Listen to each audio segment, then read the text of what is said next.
Good evening दोस्तों, exam guide analysis में आपका स्वागत है। दोस्तों, आज इस वीडियो में अपन क्वेश्चनों के बारे में चर्चा करेंगे। उसमें अपन लाला लाजपत राय के बारे में, साथ ही यूएनओ के बारे में और मोहम्मद गोरी के बारे में भी इस लेक्चर में अपन विस्तार से चर्चा करेंगे। ये अपने महत्वपूर्ण आज इस लेक्चर के टॉपिक होंगे। शुरू करते हैं आज के पहले क्वेश्चन के साथ। आज का पहला क्वेश्चन है, कौन सी राज्य सरकार हाल ही में गायों की गणना करवाएगी? तो बताओ, कौन सी राज्य सरकार ने ऐलान किया है कि वो जो गाय होती है, काऊ होती है, उनकी जनगणना करवाएगी? तो दोस्तों, हाल ही में जो यूपी के प्रधानमंत्री हैं मुख्यमंत्री हैं योगी आदित्यनाथ, उनके द्वारा घोषणा की गई है कि वो उत्तर प्रदेश की गायों की जनगणना करवाएंगे। नेक्स्ट क्वेश्चन है, वनडे वर्ल्ड कप इतिहास में किस टीम ने सबसे बड़े रन चेंज का रिकॉर्ड बनाया है? तो बताइए, कौन सी टीम है? इनमें से भारत की है, ऑस्ट्रेलिया की है, पाकिस्तान की है, फिर श्रीलंका की टीम है जिन्होंने वनडे वर्ल्ड कप में सबसे ज्यादा रन बनाए हैं? तो वो है पाकिस्तान। अगला क्वेश्चन है, केंद्रीय बजट मंत्रालय द्वारा नवा पिंड सरदार गांव को सर्वश्रेष्ठ पर्यटन गांव 2023 के खिताब से नवाजा गया है। यह किस प्रदेश में स्थित है? तो बताइए, जो सरदारा गांव है वो कहाँ है, जिसे जो अपना पर्यटन मंत्रालय, टूरिज्म मंत्रालय है, उसके द्वारा सर्वश्रेष्ठ पर्यटन गांव 2023 का खिताब दिया है। तो यह गांव है दोस्तों, वो अपने पंजाब में स्थित है। ठीक है। नेक्स्ट क्वेश्चन है, वर्ल्ड ब्यूटी मिडिल ईस्ट 2023 का मेजबान कौन कर रहा है? तो बताइए, दुबई, कुवैत, मॉस्को या फिर बीजिंग जो world beauty world middle east 2023 के इसके मेजबान कौन कर रहा है? तो दोस्तों, इसकी मेजबानी कर रहा है अपना दुबई। अगला क्वेश्चन है, कौन सा महल मारवाड़ चित्र शैली और जनजीवन के चित्रों की अभिव्यक्ति के लिए प्रसिद्ध है? तो बताइए, राजस्थान का जो मारवाड़ का कौन सा महल है जो कि मारवाड़ चित्र शैली और जनजीवन के लिए प्रसिद्ध है? तो दोस्तों बताइए, इनमें से अलवर वाला है, विनय विलास महल, या बीकानेर का लालगढ़ महल है, या फिर चोखेलाव महल है जोधपुर का, या फिर जगदीश मंदिर उदयपुर का? दोस्तों, इसका आंसर है चोखेलाव महल जोधपुर का। वहीं पर मारवाड़ चित्तर शैली के जनजीवन के बारे में विस्तार से बताया गया। अगर अपन चोखेलाव महल की बात करें तो अपना जोधपुर का दुर्ग मेहरानगढ़, उसमें यह स्थित है। दोस्तों, अपन जोधपुर दुर्ग के बारे में चर्चा कर लेते हैं। इस दुर्ग को चिड़िया टूक या मयूर ध्वज के नाम से भी जाना जाता है। दोस्तों, ध्यान रखना, ये क्या है? एक गिरि दुर्ग है, अर्थात पर्वतों के बीच में, पहाड़ों के बीच में स्थित एक दुर्ग होता है जिसे गिरि दुर्ग कहते हैं। ठीक है। इसकी पहाड़ों से ऑटोमेटिक अपने आप सुरक्षा हो जाती है। इसका नाम है चिड़िया टूक और मयूर ध्वज के नाम से भी इसे जाना जाता है। गाइस, जो मेहरानगढ़ दुर्ग है जो जोधपुर में स्थित है, इसकी नींव है वो करणी माता ने रखी थी, जो कि राजस्थान की एक प्रसिद्ध देवी है करणी माता, उनके द्वारा रखी गई थी। इसका निर्माण राव जोधा ने 13 मई 1459 ईस्वी में करवाया था। ठीक है। किसने करवाया था? राव जोधा ने करवाया था। 13 मई 1459 में इसका निर्माण शुरू करवाने स्टार्ट किया था और नींव रखी थी करणी माता ने। ठीक है दोस्तों, इसे मेहरानगढ़ इसलिए कहा जाता है क्योंकि यह दुर्ग बहुत विशाल क्षेत्र में फैला हुआ है तथा इसकी मयूर आकृति होने के कारण इसे मयूर ध्वज या फिर मोर ध्वज के नाम से भी जाना जाता है। दोस्तों, 1564 ईस्वी में अकबर ने इस दुर्ग पर अधिकार कर लिया था। इसके बाद में 1678 ईस्वी में औरंगजेब ने इस पर अधिकार कर लिया और 1707 में जब औरंगजेब की मृत्यु हो गई तो इस पर जो मुगलों का जो आधिपत्य था वो समाप्त हो गया और ये राजपूतों के अधीन वापस आ गया। ठीक है दोस्तों, गिरी सुमेल का युद्ध हुआ था। उसके बाद में शेरशाह ने इस पर, जो शेरशाह सूरी थे, उसने इस पर अधिकार कर लिया था। लेकिन 1545 में जो मालदेव थे, उनके द्वारा इस दुर्ग को वापस प्राप्त कर लिया गया था।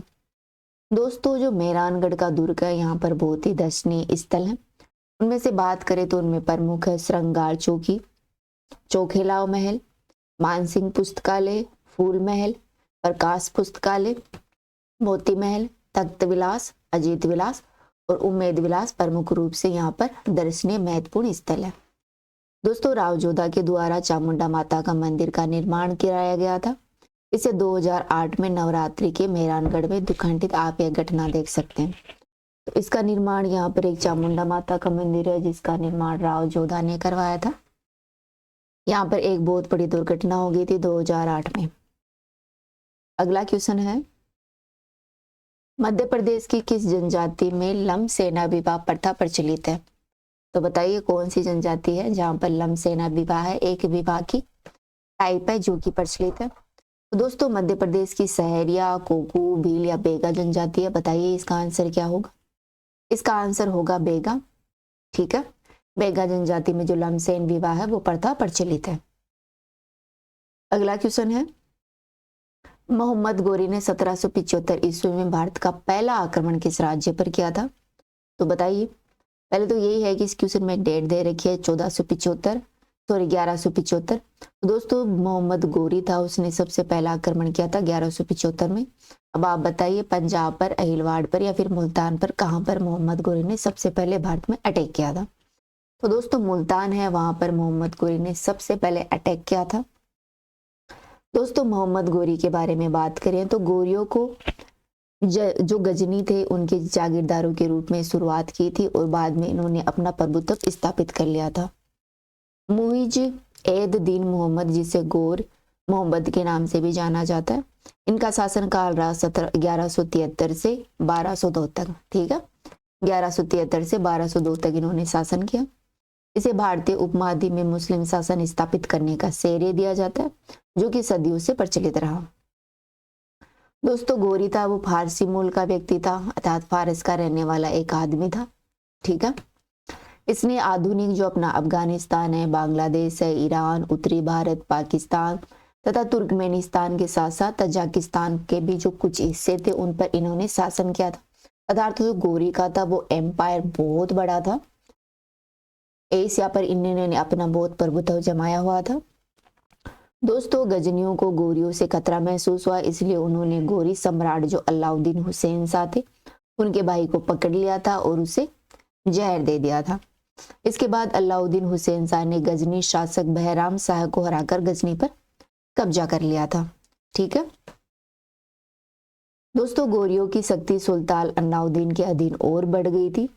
सुल्तान अलाउद्दीन को विश्व बर्नर के नाम से भी जाना जाता है, अर्थात जहां इस सोच के नाम से इन्हें उपाधि दी गई थी, क्योंकि 12वीं शताब्दी के मध्य के दौरान उसने गजनी को तबाह कर दिया था और उसे जला दिया था।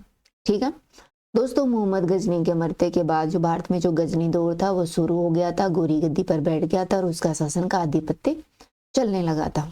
ठीक है, नेक्स्ट क्वेश्चन है दोस्तों, शेर पंजाब किसका उपनाम है? तो बताइए, यहाँ पर विपिन चंद्र पाल है, सरदार भगत सिंह है, लाला लाजपत राय है, इनमें से किसे शेर पंजाब के नाम से जाना जाता है?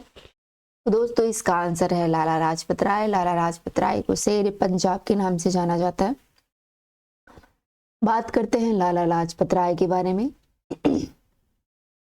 दोस्तों लाला लाजपत राय है वो भारत के महानतम स्वतंत्रता सेनानियों में से एक थे। इन्हें पंजाब ए केसरी तथा पंजाब के शेर के नाम से भी जाना जाता है। ठीक है, किन्हें कहते हैं? पंजाब केसरी और पंजाब का शेर, लायन ऑफ पंजाब, लाला लाजपत राय को कहते हैं। दोस्तों इन्होंने लाहौर के गवर्नमेंट कॉलेज से कानून की पढ़ाई की थी तथा वे स्वामी विवेकानंद से बहुत ही ज्यादा प्रभावित है, स्वामी दयानंद सरस्वती से बहुत ही ज्यादा प्रभावित होकर इन्होंने लाहौर में आर्य समाज की शामिल हुए थे। ठीक है, तो पूछ लिया जाएगी जो अपने लाला लाजपत राय से किन से प्रभावित थे? कि स्वामी दयानंद सरस्वती से प्रभावित थे और इन्होंने लाहौर में इनका जो आर्य समाज था उसमें शामिल हो गए थे ये इनसे प्रभावित होकर। दोस्तों उन लाला लाजपत राय का विश्वास था कि हिंदू धर्म में आदर्शवाद अर्थात जो नेशनलिज्म है, राष्ट्रवाद है, के साथ मिलकर धर्मनिरपेक्ष राज्य की स्थापना की जा सकती है। अर्थात इन्होंने एक सेकुलर स्टेट की बात की थी। ठीक है, सेकुलर स्टेट की बात की थी आदर्शवाद और नेशनलिज्म के साथ। दोस्तों विपिन चंद्र पाल, बाल गंगाधर तिलक और लाला लाजपत राय मिलकर ये जो तीन लीडर थे वो चरमपंथी अर्थात गर्मपंथी नेताओं के नाम से जाने जाते थे। ठीक है, इन्हें लाल बाल पाल कहते हैं। लाल यानी लाला लाजपत राय, बाल यानी बाल गंगाधर तिलक और पाल यानी विपिन चंद्र पाल। ये तीन प्रमुख नेता थे जिन्हें चरमपंथी नेताओं के नाम से जाना जाता है या फिर गर्मपंथी भी कह सकते हैं। तो पूछ लिया जाता है एग्जाम में, आपको ऑप्शन दे देंगे कि इनमें से कौन से नेता है वो चरमपंथी है या फिर गर्मपंथी है।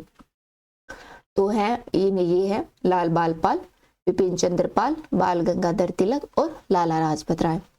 दोस्तों लाला लाजपत राय है वो हिंदू सभा से जुड़े हुए थे। इन्होंने छुआछूत के खिलाफ अपना विरोध प्रदर्शन किया, उनके खिलाफ आप अपनी आवाज उठाई। दोस्तों लाला लाजपत राय के जन्म की बात की जाए तो इनका जन्म 28 जनवरी 1865 को पंजाब के फिरोजपुर जिले का एक धूड़ी के नामक गांव है वहां पर हुआ था। कहाँ था? पंजाब के फिरोजपुर में हुआ था। 28 जनवरी 1865 को ये जन्मे थे। दोस्तों इनके राजनीतिक योगदान की बात करें कि इन्होंने राजनीतिक क्षेत्र में क्या क्या योगदान दिए, तो ये इंडियन नेशनल कांग्रेस में शामिल हो गए थे तथा पंजाब के कई सारे जो राजनीतिक आंदोलन हुए थे उन्होंने इसमें बढ़ चढ़ कर पार्टिसिपेट किया।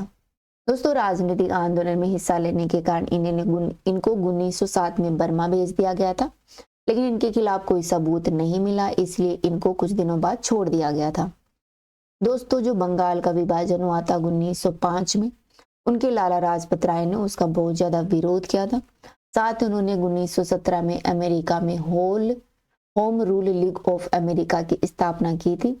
इसके द्वारा अमेरिका में अंतर्राष्ट्रीय समुदाय से भारतीय स्वतंत्रता आंदोलन के लिए नैतिक समर्थन मांगने की बात कही थी। तो पूछ लिया जाए कि किसके द्वारा अमेरिका में home rule league of America की स्थापना किसने की थी? 1917 में लाला लाजपत राय ने अमेरिका में की थी। ठीक है, अंतर्राष्ट्रीय जो समुदाय है उनका सपोर्ट लेने के लिए भारतीय स्वतंत्रता हेतु। ठीक है दोस्तों इन्होंने अखिल भारतीय ट्रेड यूनियन कांग्रेस की अध्यक्षता की थी। अर्थात पूछ लिया जाए कि all India trade union Congress के अध्यक्ष किसे चुना गया था, तो वो लाला लाजपत राय थे। दोस्तों उन्होंने 1920 का जो कांग्रेस का नागपुर अधिवेशन हुआ था, इसमें गांधी जी का जो नॉन कोऑपरेशन मूवमेंट था उसका समर्थन भी किया था।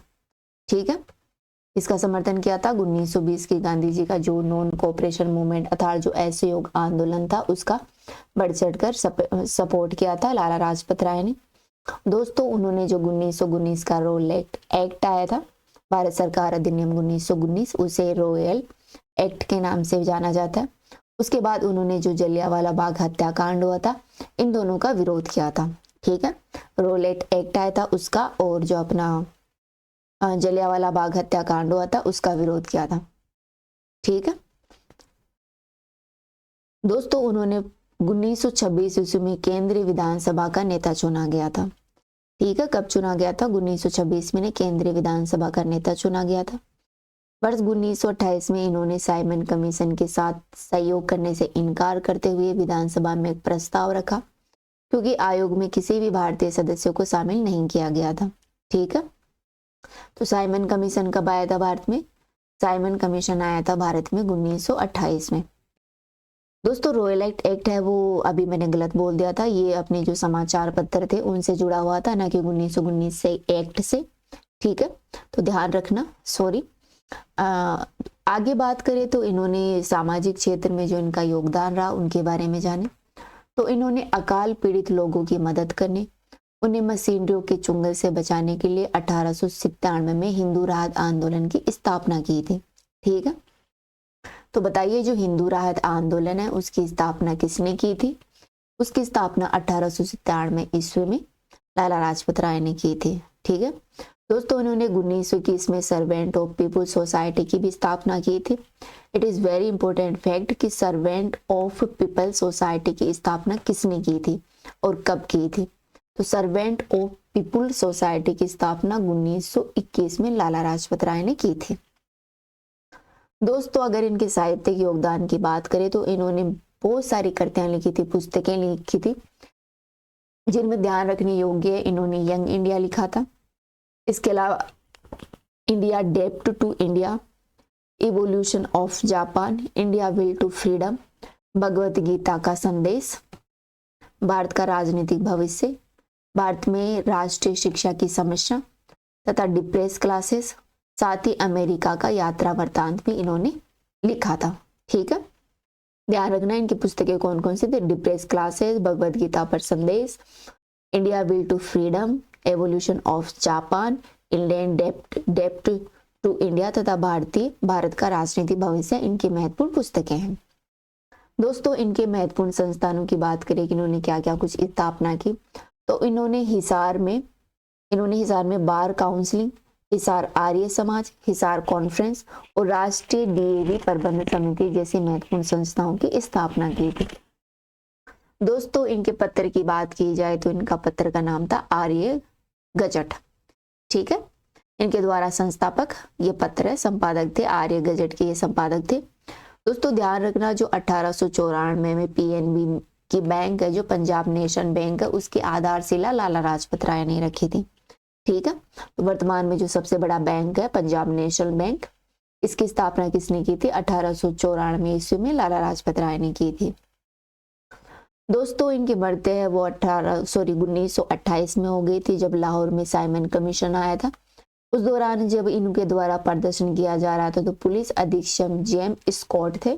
कौन से पुलिस थे? ये देखिए यहाँ पर, जेम्स स्कॉट के द्वारा इन पर बेरहमी से लाठीचार्ज किया गया था, जिसके कारण ये घायल हो गए थे और इनकी मृत्यु हो गई थी, स्वर्गवास को प्राप्त हो गए थे। ठीक है, ये हो गई लाला लाजपत राय के बारे में। अब नेक्स्ट क्वेश्चन देखते हैं। दोस्तों, संयुक्त राष्ट्र संघ यूनाइटेड नेशन यूनियन की स्थापना कब हुई थी? बताओ, यूनाइटेड नेशन की। दोस्तों, इसकी स्थापना हुई थी 24 अक्टूबर 1945 को। कब? 24 अक्टूबर 1945 को। दोस्तों, यूएनओ के बारे में बात करें, यूनाइटेड नेशन के बारे में, तो इसकी स्थापना 24 अक्टूबर 1945 को की गई थी। दोस्तों, इसके वर्तमान सदस्य 193 193 सदस्य देश हैं, भारत भी इसका सदस्य है। दोस्तों, इसका मिशन एवं कार्य इसके चार्टर में निहित उद्देश्यों और सिद्धांतों द्वारा निर्देशित होता है तथा संयुक्त राष्ट्र के विभिन्न अंगों और विशेष एजेंसियों द्वारा इन्हें क्रियान्वित किया जाता है। दोस्तों, संयुक्त राष्ट्र के कार्यों में अंतर्राष्ट्रीय शांति सुरक्षा बनाए रखना तथा मानवाधिकारों की रक्षा करना, मानवीय सहायता पहुंचाना, सतत विकास को बढ़ावा देना और जो इंटरनेशनल कानून है उसका भली भांति क्रियान्वयन करना आदि शामिल है। ठीक है, क्या करता है ये करता है विश्व में शांति बनाए रखता है, सभी को सुरक्षा प्रोवाइड करता है। साथ ही जो मानव अधिकार होते हैं लोगों को, जैसे कि कहीं आने जाने का अधिकार, बोलने का, रहने का, खाने पीने का, पहनने का आदि जो मानव अधिकार होते हैं उनकी रक्षा करता है। ये मानवीय सहायता प्रोवाइड करवाता है, जैसे गरीब लोग हैं उनको सहायता कराता है। साथ ही सतत विकास को बढ़ावा देने के साथ जो इंटरनेशनल लॉ है, कानून है, उनको क्रियान्वयन करने का महत्वपूर्ण योगदान देता है। दोस्तों, यूएनओ की स्थापना के इतिहास के बारे में चर्चा की जाए तो 1899 में विवादों और संकटों की स्थितियों को शांति से निपटाने, युद्ध को रोकने तथा युद्ध के नियमों को संहिताबद्ध करने हेतु हेग में एक इंटरनेशनल शांति सम्मेलन का आयोजन किया गया था। कब किया गया था? 1899 में। ठीक है दोस्तों, इस सम्मेलन में अंतर्राष्ट्रीय विवादों के शांतिप्रिय निपटान के लिए एक कन्वेंशन को अपनाया गया था और वर्ष 1902 में स्थायी मध्यस्थता न्यायालय की स्थापना की थी, जिसने 1902 में कार्य करना प्रारंभ किया था। ठीक है, स्थायी मध्यस्थता न्यायालय की स्थापना 1902 में की थी। ठीक है दोस्तों, यह संयुक्त राष्ट्र के अंतर्राष्ट्रीय न्यायालय की पूर्ववर्ती संस्था मानी जाती है। दोस्तों, यूएनओ की पूर्ववर्ती संस्था लीग ऑफ नेशन थी। कौन सी थी? लीग ऑफ नेशन का नाम बदलकर बाद में यूएनओ कर दिया गया। यह एक ऐसा संगठन था जिस पर प्रथम विश्व युद्ध की परिस्थितियों में पहली बार विचार किया गया था, लीग ऑफ नेशंस में। और 1919 में जो वर्साई की संधि हुई थी उसके तहत अंतर्राष्ट्रीय सहयोग को बढ़ावा देने तथा शांति और सुरक्षा प्राप्त करने के लिए स्थापित किया गया था। दोस्तों, 1919 में जो वर्साई की संधि हुई थी, ट्रीटी ऑफ वर्साई हुई थी, उसके तहत इंटरनेशनल लेबर ऑर्गेनाइजेशन अर्थात अपना जो अंतर्राष्ट्रीय श्रम संगठन है उसकी भी स्थापना की गई थी। दोस्तों, संयुक्त राष्ट्र नाम जो दिया गया है यूएनओ को, वह दिया गया अमेरिका के राष्ट्रपति फ्रैंकलिन डी रूजवेल्ट के द्वारा। ठीक है दोस्तों, 1942 में संयुक्त राष्ट्र घोषणा पत्र पर 26 देशों ने हस्ताक्षर किए थे, जिसमें उन्होंने अपने अपनी सरकारों द्वारा एक्सिस पावर्स अर्थात रोम, बर्लिन, टोक्यो एक्सिस के खिलाफ संघर्ष जारी रखने का वचन दिया था तथा उन्हें शांति स्थापित करने के लिए बाध्य किया गया था। दोस्तों, अंतर्राष्ट्रीय संगठन पर संयुक्त सम्मेलन हुआ था, वो 1945 में हुआ था। यह सम्मेलन यूएसए के सैन फ्रांसिस्को में आयोजित किया गया था, जिसमें 50 सदस्यों के प्रतिनिधित्व में भाग लिया था, जिसमें जो अपना संयुक्त राष्ट्र चार्टर है उस पर हस्ताक्षर किए गए थे सैन फ्रांसिस्को में 1945 में 50 देशों के द्वारा। दोस्तों, वर्ष 1945 का संयुक्त राष्ट्र चार्टर एक अंतर सरकारी संगठन के रूप में संयुक्त राष्ट्र के आधारभूत संधि के रूप में सामने आया। ठीक है, तो कब बना था? यह 1945 में बना था। अंतर सरकारी संगठन के रूप में यूएनओ बना था। इससे पहले सैन फ्रांसिस्को में इसका एक सम्मेलन हुआ था, जहां पर संयुक्त राष्ट्र चार्टर पर हस्ताक्षर किए गए थे 50 देशों के द्वारा। दोस्तों, यूएनओ के प्रमुख घटकों के बारे में बात करें तो इसके मुख्य रूप से 6 घटक है, 6 मुख्य अंग है, जिनकी स्थापना 1945 में जब संयुक्त राष्ट्र संघ की स्थापना हुई थी उसी समय की गई थी। इनमें प्रमुख है संयुक्त राष्ट्र महासभा, सुरक्षा परिषद जो संयुक्त राष्ट्र की जो यूएन सिक्योरिटी काउंसिल है वो, इसके अलावा संयुक्त राष्ट्र आर्थिक सामाजिक परिषद, संयुक्त राष्ट्र न्यास परिषद, इंटरनेशनल कोर्ट जो इंटरनेशनल न्यायालय होता है वो, और संयुक्त राष्ट्र सचिवालय। एग्जाम में पूछ लिया जाता है कि यूएनओ के जो प्रमुख 6 अंग है वो कौन कौन से हैं, तो बताइए कौन कौन से हैं। ये हैं संयुक्त राष्ट्र महासभा, सुरक्षा परिषद, अंतर्राष्ट्रीय न्यायालय, संयुक्त राष्ट्र सचिवालय, संयुक्त राष्ट्र न्याय परिषद तथा संयुक्त राष्ट्र आर्थिक सामाजिक परिषद। ठीक है, ये यहाँ पर आंसर की दे रखी, आप मिला सकते हैं। तो इस वीडियो में इतना है, नेक्स्ट वीडियो में फिर मिलते हैं। Thank you.